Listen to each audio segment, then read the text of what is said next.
todos nós aqui nessa noite. João, capítulo de número 11, todos acharam, diga amém. Amém.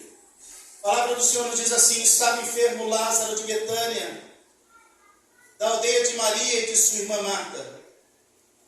Esta Maria, cujo irmão Lázaro estava enfermo, era a mesma que ungiu com bálsamo o Senhor e lhe enxugou os pés com os seus cabelos. Mandaram, pois, as irmãs de Lázaro dizer a Jesus: Senhor, está enfermo aquele a quem amas.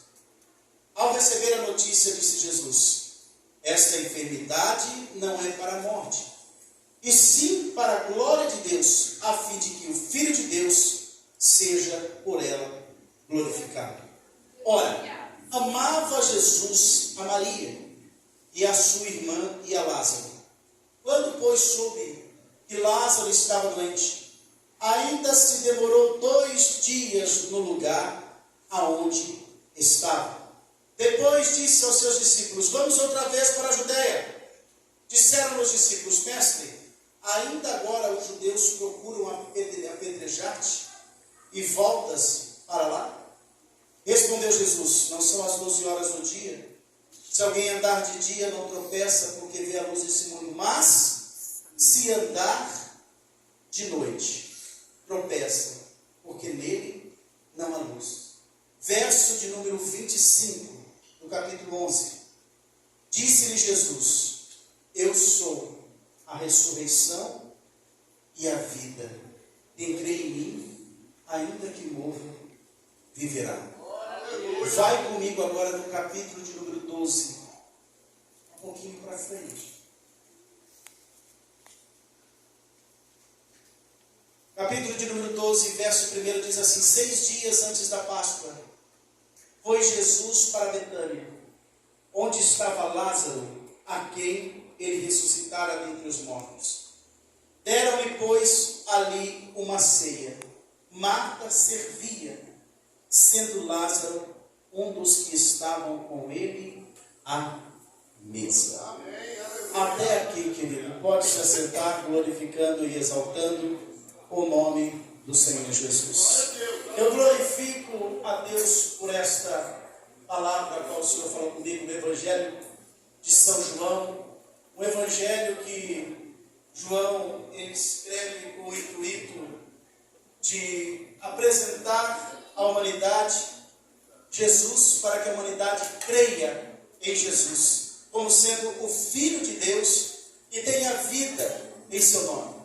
É somente neste Evangelho que nós vamos encontrar ali o primeiro milagre de Jesus, num casamento, nas bodas de Caná da Galileia, aonde Jesus, ele transforma, ele faz a transformação da água no vinho. Seria muito fácil para Jesus simplesmente pegar aquelas 6 talhas e depositar naquelas talhas vinho. Ele era Deus na terra. Mas o que ele faz? Ele pede para que venham, coloquem água naquelas talhas, para que aquelas talhas, elas simbolizassem ali a nossa humanidade, e a água simbolizando a palavra do Senhor que nos purifica, e o vinho simbolizando a presença do Espírito Santo do Senhor. Então, nós encontramos somente no Evangelho de João, a respeito das bodas de Caná da Galileia, mas andando mais um pouco à frente, eu vou encontrar um dos versículos que eu acho mais lindo. Pode abaixar um pouquinho o fundo, querido.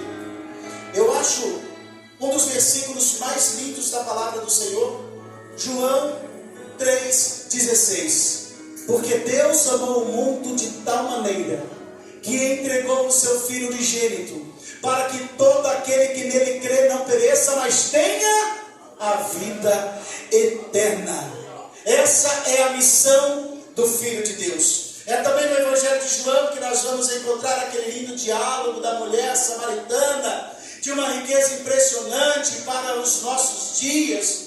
Nós vamos caminhando ali dentro do Evangelho de João e vamos chegar ali no capítulo de número 9, onde nós encontramos ali Jesus dando vista àquele cego de nascença, e até os seus discípulos que caminhavam com ele chegaram para ele e perguntaram: mestre, quem pecou? Foi esse homem que pecou ou foi e os pais deles que pecaram. E Jesus disse: nenhuma coisa nem outra. Isso está acontecendo para que seja manifestada a glória de Deus. Eu quero dizer algo para você aqui nessa noite. Não é isso que eu vou pregar, querido, mas eu já quero dizer para você, muitas das vezes algumas coisas acontecem na nossa vida, acontecem na nossa caminhada, acontecem na nossa trajetória, e nós não entendemos por quê. Muitas das vezes nós, como humanos, e graças a Deus por isso, se não tivéssemos a nossa humanidade, nós não teríamos acesso à salvação pelo sangue de Jesus Cristo. Mas pela nossa humanidade falha, caída, muitas das vezes nós chegamos diante de Deus e falamos: Deus, mas por quê? Eu sou teu servo. Deus, mas por que isso está acontecendo na minha casa? Por que isso está acontecendo na minha família? Por que o Senhor não salva toda a minha casa? Eu quero dizer para você, existem coisas, inverte, faz uma reversa aí. Existem coisas que acontecem na nossa vida para que a glória de Deus, ela seja manifestada. Então é questão de aguardarmos só mais um pouquinho de tempo, e a glória de Deus será manifestada no meio dessa situação. Diga para quem está do seu lado, querido: não se desespere. Mas diga com voz de profeta: não se desespere. Isso que você está passando é para que a glória de Deus seja manifestada. Você pode glorificar o nome do Senhor? No capítulo de número 10, Jesus, ele começa iniciando ali, propondo uma parábola ali para os judeus, falando a respeito do bom pastor e do ladrão, o salteador. Jesus vai falar que as suas ovelhas, elas conhecem a sua voz, e o bom pastor, ele dá a vida pelas suas ovelhas. Jesus também vai falar a respeito do ladrão e do salteador, que o ladrão vem senão para matar, roubar e destruir, mas Jesus vem para dar vida e vida com abundância. E por muitas das vezes nós pregamos errado,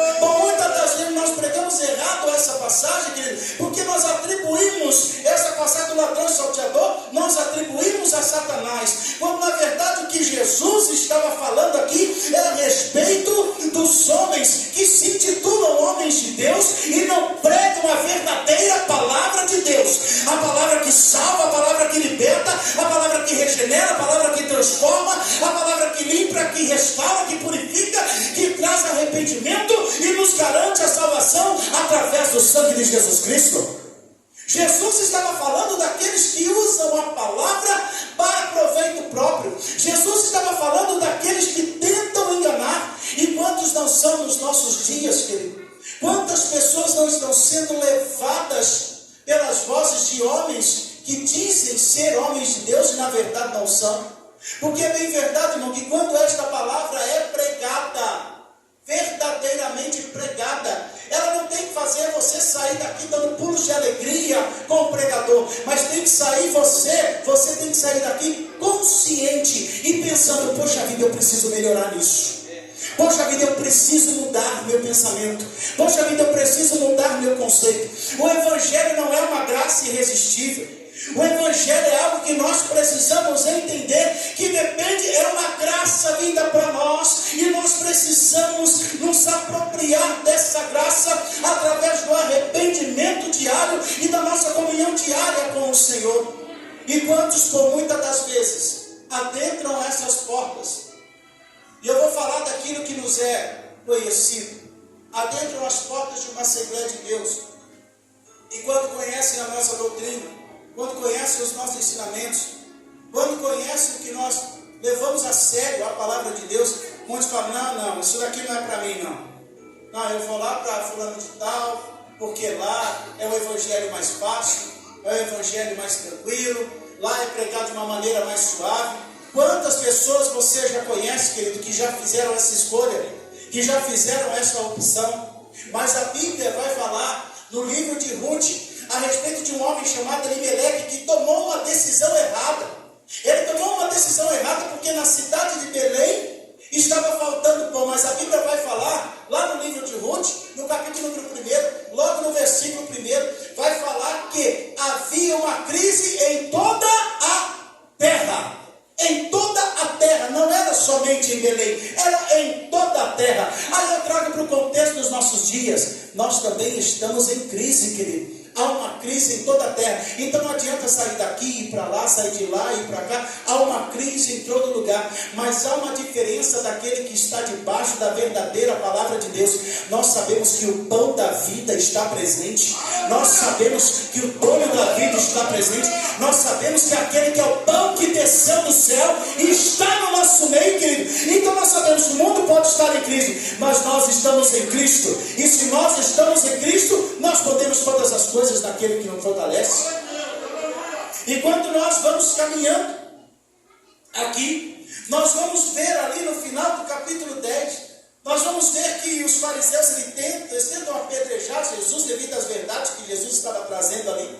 Jesus então ele sai, ele consegue se esquivar e ele vai para o outro lado ali, próximo aonde João Batista pregava no princípio. É assim que a palavra diz. E ele fica ali com os seus discípulos. E quando nós entramos no capítulo de número 11, nós vamos ver que Marta, Maria, Lázaro, da aldeia de Betânia, da região da Pérea, Marta e Maria mandam levar uma mensagem para Jesus. E dizer assim para Jesus: Jesus, Lázaro, aquele seu amigo, está enfermo, aquele a quem tu amas. E eu fiquei me perguntando, por que eles usaram essa frase? Por que foi colocada essa frase? E por que João fez questão de colocar essa frase? Aquele a quem tu amas. Lázaro era um nome muito comum naquele tempo.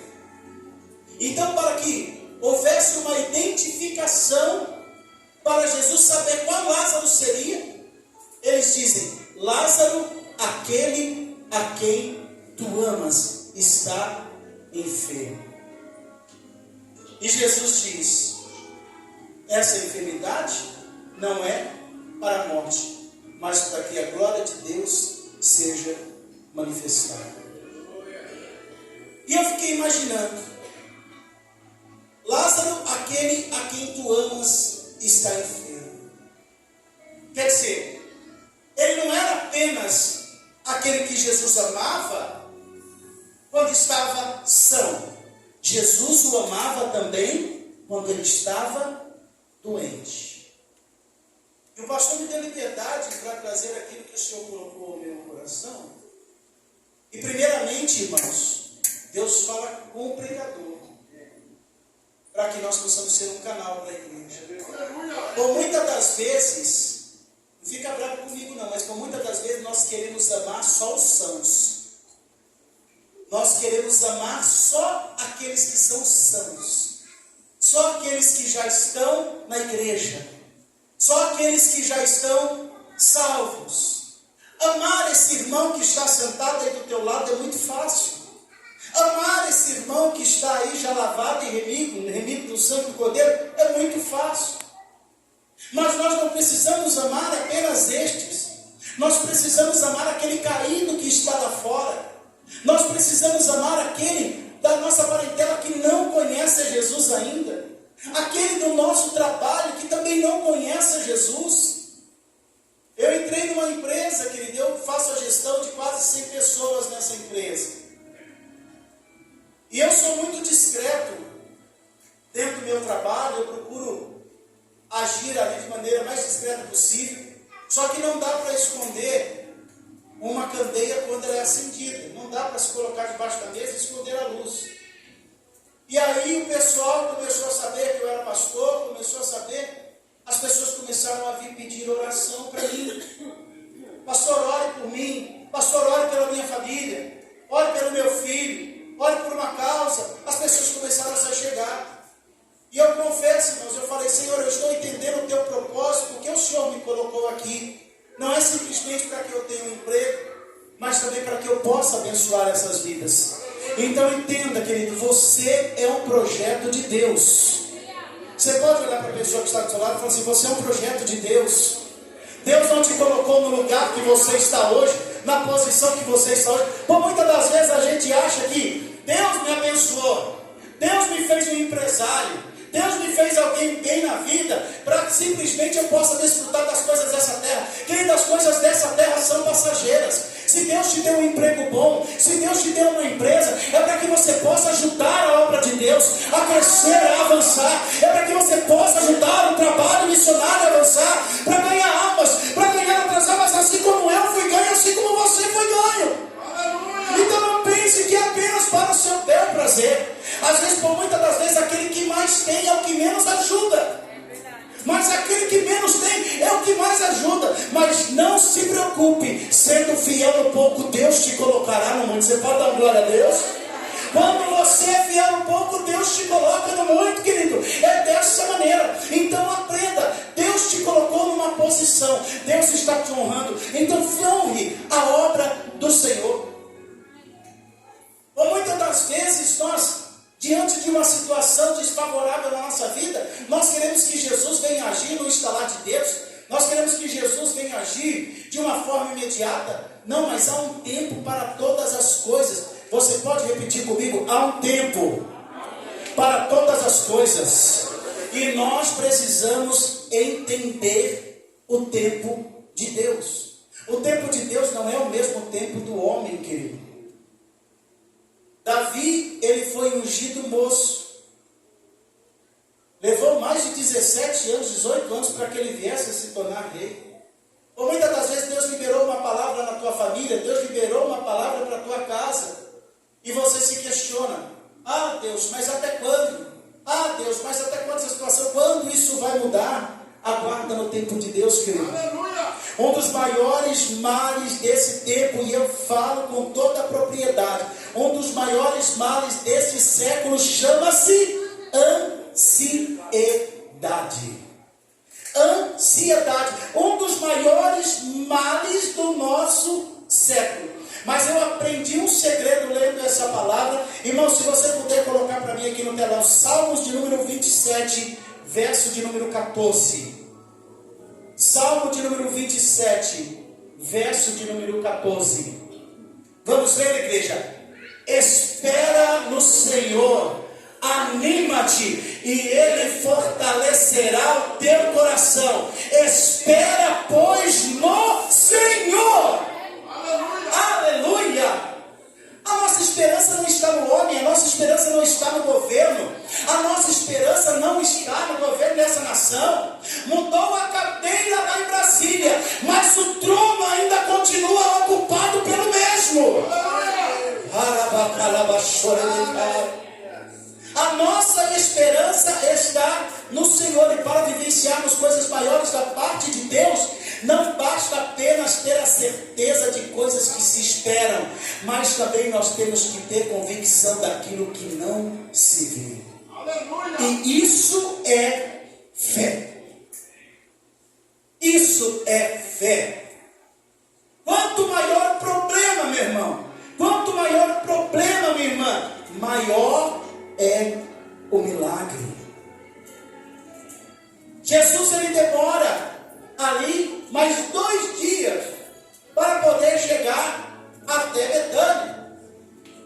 E quando ele chega em Betânia, Marta, ela sai desesperada e vai até Jesus e diz: mestre, meu irmão morreu.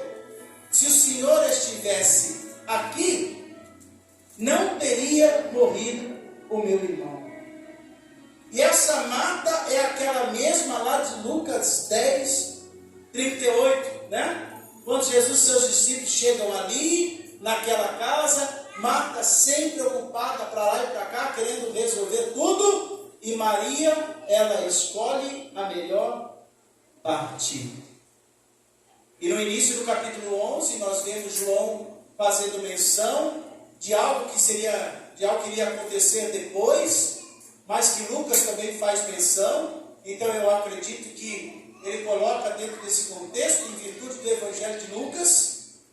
E nós vemos aqui que Maria, ela tipifica o serviço. E o serviço, ele é importante para a obra de Deus.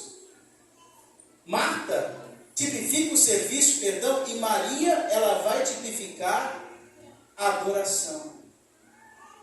Ambos são importantes para a obra de Deus. Quando eu comecei na obra de Deus, eu achava que o serviço era mais importante. Eu achava que o serviço na igreja era que tinha que ser feito. Eu até pensava, poxa vida, mas o irmão lá ele é negligente, poxa vida, mas eu faço tanta coisa, poxa vida, mas eu sempre estou ocupado em tantas coisas. O serviço ele é importante, mas é a adoração que constrange o coração do Senhor. Você tem que servir ao Senhor, sim, mas você tem que servir no intuito de adorar sempre o Senhor. A maneira como você apresenta os seus problemas diante de Jesus revela o nível de expectativa e fé que você tem em ver aquela situação transformada. Maria, a hora que chega diante de Jesus, se você acompanhar no texto, você vai ver que Marta ela chega afoita, Maria chega, ela se prostra diante de Jesus. Primeiro ela adora, primeiro ela prostra, depois ela clama. Primeiro adora, depois clama. Primeiro adora, depois fala da situação. Fala para quem está do seu lado, primeiro você adora.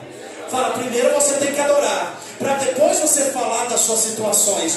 Quando nós olhamos o Pai Nosso, a primeira parte do Pai Nosso fala que o nosso Pai que estás nos céus, que seja feita a tua vontade, que venha o teu reino. Primeiro vem a adoração. Jesus ele vai fazer infinitamente mais além daquilo que eu e você pedimos ou pensamos. Mas nós temos que entender que se ele não fizer, ele continua sendo Deus. Se ele faz, ele é Deus. Se ele não faz, ele é Deus.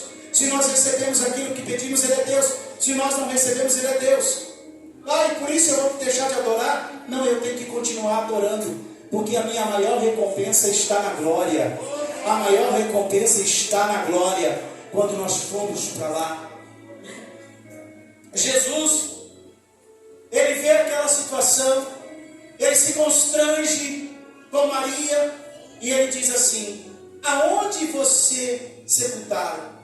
Então eles levam Jesus até o lugar aonde sepultaram Lázaro. E Marta novamente, de maneira racional, vem e fala: olha, já cheira mal, faz 4 dias, já cheira mal, já faz 4 dias, querido. Para Jesus não importa quanto tempo está acontecendo a situação, ele pode mudar a história hoje. Para Jesus não importa o tamanho do problema. Ontem nós tivemos um testemunho lá na igreja de um servo de Deus que foi curado de câncer. Nós tivemos um testemunho na igreja, nossa congregação, nós tivemos uma consagração, oramos com imposição de mãos. A irmã fez um exame e tinha lá detectado que ele estava com um princípio de AVC. Fizemos a consagração, na sexta-feira ela foi no médico, ele falou: eu não sei o que aconteceu, mas não tem mais nada aqui. O que está acontecendo? O que aconteceu com você? E ela começou a chorar. E chegou no domingo, ela falou: pastor, eu fui curada. Jesus é o mesmo ainda, querido, não se desespere. Jesus, ele ainda opera milagres. Mas será que a nossa fé ainda é a mesma? Por muitas das vezes eu me deparo aqui com esse texto, eu vejo esse texto. Lázaro, Jesus chama Lázaro, ele sai ali, e nós sabemos todo o desenrolar da história.